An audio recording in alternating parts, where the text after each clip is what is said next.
When I was a teenager, I suffered really badly with her mental health.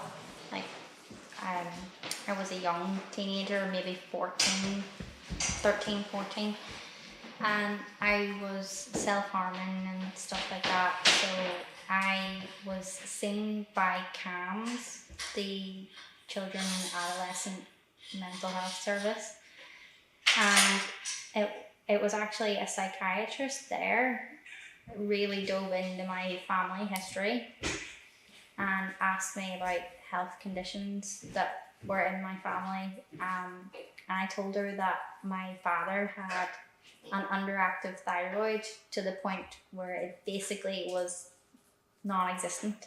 So his entire thyroid function was medicated, you know.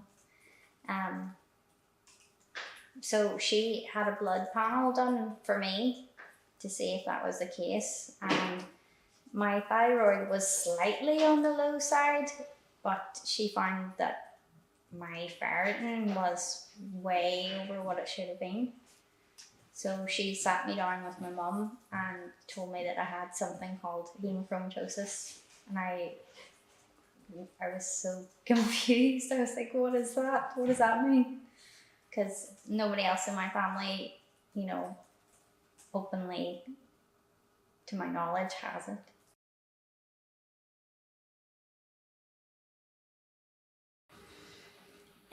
It was such a struggle for me, especially in the beginning, because I was so young and didn't really know how to speak for myself.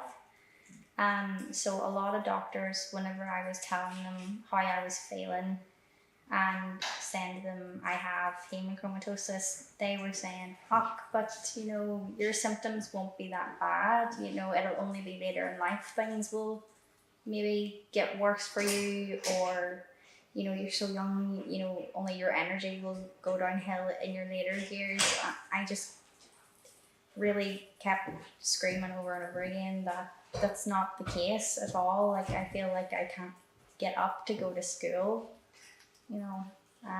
So it was really frustrating, and even hematologists were telling me, "Look, I'm sure things aren't so bad for you because you're young, so you probably still have a menstrual cycle. That will sort you out."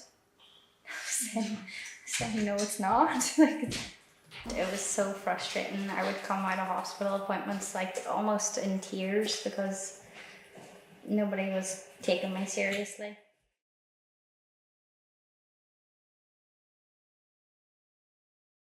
The best way that I can describe it to people, like I was saying to my co-workers last week, everything that I do feels like I'm wading through really thick mud. Like, it's sore, it's heavy, it's hard, I'm tired, you know, and I get some joint pain and stuff like that as well, particularly my back and shoulders, or I'm always needing physio and just to keep my mobility right. In the winter as well, the hands are a big one. Compression gloves were my best friend during GCSEs. Because my hands would cramp up from writing.